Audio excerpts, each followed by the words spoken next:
Cricket world cup में पाकिस्तान का फातिहाना आगाज। पहले मैच में नीदरलैंड्स को 81 रन से हरा दिया। हारिस रऊफ ने 3 और हसन अली ने 2 विकेटें हासिल की। पाकिस्तान का टॉप ऑर्डर नाकाम रहा। फ़खर जमान, इमामुल हक और बाबर आजम बड़ा स्कोर ना कर सके। रिजवान और सऊद शकील ने निस्फ सेंचुरियां स्कोर की। दोनों ने 68 रन बनाए। पाकिस्तान टीम 49वें ओवर में 286 रन बनाकर आउट हो गई। हदफ के ताकुब में नीदरलैंड्स की टीम 41 ओवर्स में 205 रन बनाकर पवेलियन लौट गई। Saud Shakeel player of the match करार पाए। मुल्क में महंगाई मजीद बढ़ गई। मजमूई शरह 37.7% रिकॉर्ड। इदारा शुमारियात की हफ्तावार रिपोर्ट के मुताबिक रवां हफ्ते LPG का घरेलू सिलेंडर 98 रुपये महंगा हुआ। चीनी, अंडे, जलाने की लकड़ी, दूध, दही, मटन, आलू, प्याज, लहसुन, टमाटर समेत 19 अशिया ज़रूरिया के दाम बढ़े। 16 अशिया की कीमतों में कमी हुई।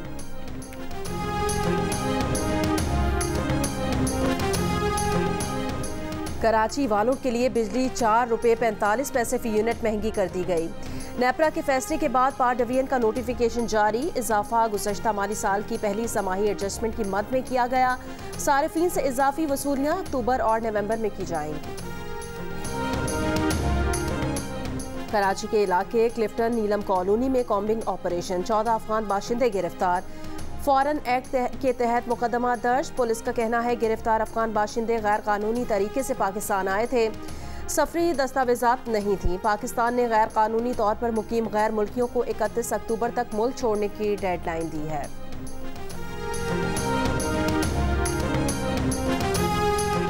साबिक वज़ीर आज़म नवाज शरीफ ने पाकिस्तान वापसी की तैयारियां शुरू कर दी। लंदन में सहाफ़ियों से गुफ्तगू में कहा वो कुछ दिनों में रवाना हो जाएंगे। मरियम औरंगज़ेब समेत दीगर ख़वातीन का लंदन में घेराव किया गया।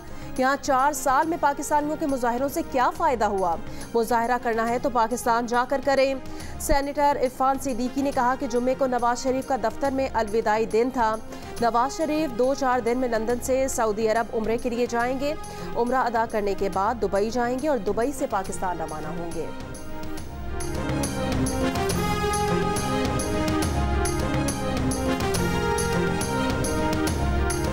नवाज शरीफ के केसेस में हिफाजती जमानत लेने का प्रोग्राम है। कानूनी टीम ने तैयारी कर ली है। जब नवाज शरीफ पाकिस्तान में लैंड करेंगे तो उनके पास जमानत होगी।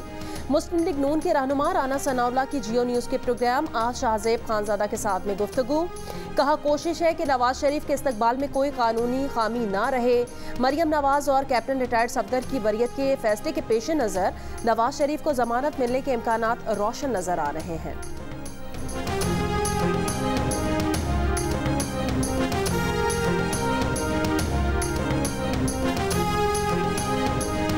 मुस्लिम लीग नून के सदर शहबाज शरीफ ने कहा नवाज शरीफ को वापसी में कोई कानूनी रुकावट नहीं। कानूनी माहिरीन ने नवाज शरीफ को वतन वापसी के लिए ग्रीन सिग्नल दे दिया है। नवाज शरीफ 21 अक्टूबर को आएंगे। मीनार पाकिस्तान पर जलसे से खिताब में मौशी प्लान खुद देंगे। घबराने और परेशान होने की जरूरत नहीं। अच्छा वक्त आने वाला है। वोट को इज्जत दो का मतलब है कि वोटर्स की खिदमत करके उन्हें इज्जत दो। Chairman Pakistan Peoples Party Bilawal Bhutto Zardari की तारीफ की। छोटा भाई और अपने दौर का कामयाब वजीर खारजा करार दिया।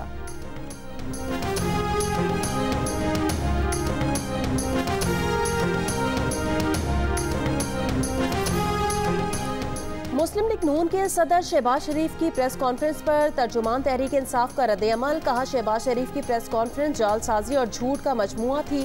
शहबाज शरीफ ने रियासत और अवाम को फरेब के जाल में फांसने की कोशिश की। शहबाज शरीफ के भाई ने महंगे ईंधन के मंसूबों में पाकिस्तान को जकड़ा। शहबाज शरीफ ने आइन, जमहूरियत और सियासी निज़ाम की तबाही का सामान किया।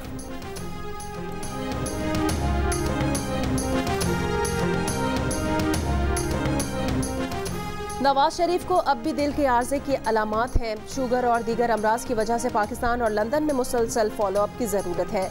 नवाज शरीफ के कार्डियोलॉजिस्ट कार्लो डी मारियो की रिपोर्ट लाहौर हाई कोर्ट में जमा करा दी गई। रिपोर्ट के मुताबिक माजी में नवाज शरीफ को अंजाइना अलामात और कोरोना की वजह से पाकिस्तान जाने से रोक दिया था। नवंबर 2022 में एंजियोप्लास्टी की गई थी जिसमें स्टेंट भी डाले गए थे।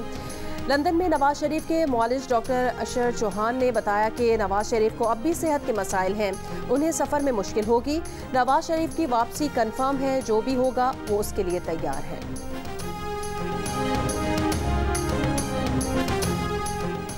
Army chief general Syed Asim Munir की निगरान वज़ीर आला सिंध जस्टिस रिटायर्ड मकबूल बाकर के हमरा सिंध एपेक्स कमेटी के इजलास में शिरकत।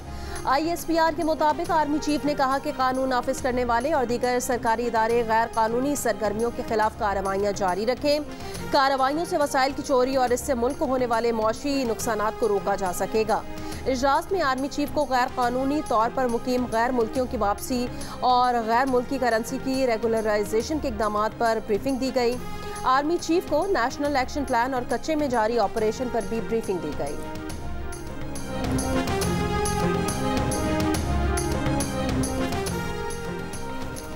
सिंध काबीना के साबिक अरकान शहला रजा और फयाज भट्ट ने अब तक सरकारी घर खाली नहीं किया। नोटिस में आया कि सिंध के दीगर साबिक वज़रा भी प्रोटोकॉल, सिक्योरिटी और मरात इस्तेमाल कर रहे हैं। इन अफराद से सरकारी रिहाइशगाह और गाड़ी वापस ली जाए। इलेक्शन कमीशन के खत पर चीफ सेक्रेटरी की गाड़ी वापस न करने वाले साबिक काबीना अरकान के खिलाफ कार्रवाई की हिदायत। सिंध हुकूमत की जानिब से सरकारी गाड़ियां वापस न करने वाले अफराद को फाइनल नोटिस जारी। ज़राए के मुताबिक साबिक वज़ीर आला के 2 मुआवने खुसूसी और कोऑर्डिनेटर ने भी सरकारी गाड़ियां वापस नहीं की। बहुत अमेजिंग एक्सपीरियंस था। हमारी लक है कि मतलब आज जो दिन था उसके हिसाब से एक तो बहुत क्लियर स्काइज थे, ऊपर से डार्क जो स्काई होता है स्पेस का उसमें हाफ मून पूरा राइज हुआ था। So it was like a beautiful view, I could not imagine. Pakistani खातून नुमैरा सलीम ने खला में पहुंचकर तारीख रकम कर दी। ये एजाज़ हासिल करने वाली पहली पाकिस्तानी बन गई। खला से वापसी पर सफ़र को यादगार करार दे दिया। कहा तसव्वुर भी नहीं किया था कि खला में इतना खूबसूरत नज़ारा देखने को मिलेगा। खला में जाने का तजर्बा बहुत शानदार रहा। 59% पाकिस्तानी नूडल्स के जायके से महरूम, कभी ना खाने का कहा। अलबत्ता 39% ने नूडल्स को पसंदीदा डिश करार दिया। कहा खूब शौक से खाते हैं। गैलप पाकिस्तान ने अवाम की आरा पर मबनी नया सर्वे जारी कर दिया।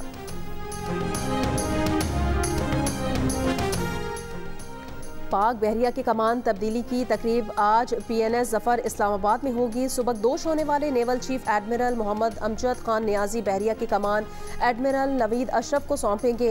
एडमिरल मोहम्मद अमजद खान नियाजी शुरा से अलविदाई खिताब करेंगे। एडमिरल नवीद अशरफ पाक बहरिया के 23वें सरबराह होंगे।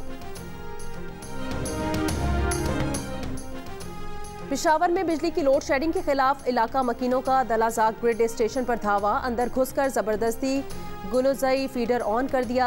पेस्को अमले को धमकियां दी। बन्नू में भी इलाका मकीनों ने कोरमगढ़ी ग्रिड स्टेशन पर धावा बोल दिया। पथराव, पेस्को अमले पर तशद्दुद, जबरदस्ती आमंदी फीडर ऑन कर दिया। तर्जुमान पेस्को के मुताबिक बिजली चोरी के बायस गलुजई फीडर पर 93 और आमंदी फीडर पर 84% से ज़ायद लॉसेज हैं। पेस्को अमले ने सिक्योरिटी के लिए पुलिस बुला ली। पंजाब में 24 घंटे के दौरान आशोब चश्म के 4150 केसेस रिपोर्ट। महकमे सेहत पंजाब के मुताबिक बहावलपुर में 595, फैसलाबाद में 393, मुल्तान में 351 और लाहौर से 346 केसेस सामने आए। पंजाब में एक माह में 1,23,000 से ज़ायद केसेस रिपोर्ट हुए। लाहौर में मेडिकल स्टोर्स पर टीबी की अद्वियात की किल्लत पैदा होने से मरीजों को मुश्किलात का सामना। टीबी के मरीजों का महकमा सेहत से नोटिस लेने का मुतालिबा। मेडिकल स्टोर्स मालिकान का कहना है कि टीबी के मरज की अद्वियात की सप्लाई कंपनी से नहीं आ रही, जबकि अद्विया साज कंपनियों के मुताबिक खाम माल न होने के बायस टीबी की दवा नहीं बन रही।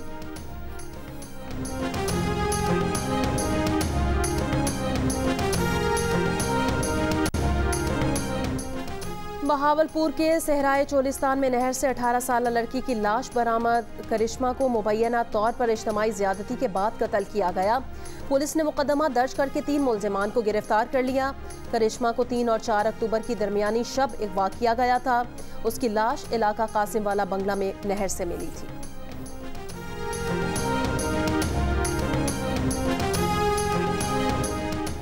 बलोचिस्तान में महकमा एंटी करप्शन और महकमा रेवेन्यू में ठन गई। महकमा एंटी करप्शन ने 10 रोज कबल बदउनवानी के इल्जाम में महकमे के 3 एहलकारों को गिरफ्तार किया, तो महकमा रेवेन्यू के अमले ने सूबे भर में हड़ताल करके तहसील दफ्तर बंद कर दिए।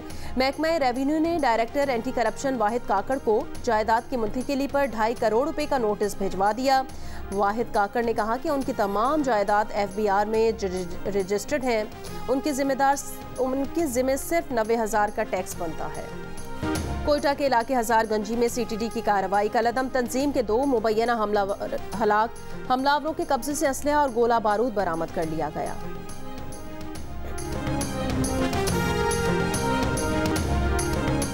पाकिस्तान ने फीफा फुटबॉल वर्ल्ड कप 2034 के लिए सऊदी अरब की मेज़बानी की कोशिश की हिमायत कर दी। तर्जुमान दफ्तर खारजा ने कहा, यकीन है कि सऊदी अरब की मेज़बानी में फीफा वर्ल्ड कप यादगार रहेगा।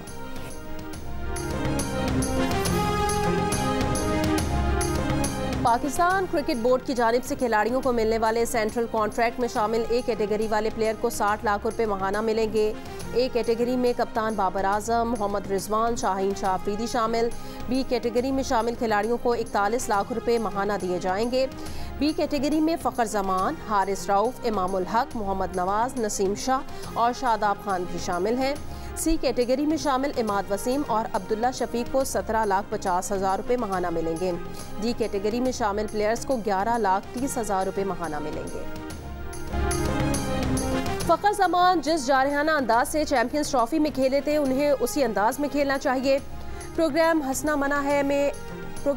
मना है में ऑलराउंडर इमाद वसीम का फ़खर जमान को मशवरा। साबिक ऑलराउंडर अब्दुल रज़ाक ने कहा कि सऊद शकील और मोहम्मद रिजवान ने बहुत अच्छा खेला। फास्ट बॉलर मोहम्मद आमिर ने हारिस रऊफ की तारीफ करते हुए कहा कि हारिस ने तेज़ बॉलिंग की, वो रिदम में नजर आए।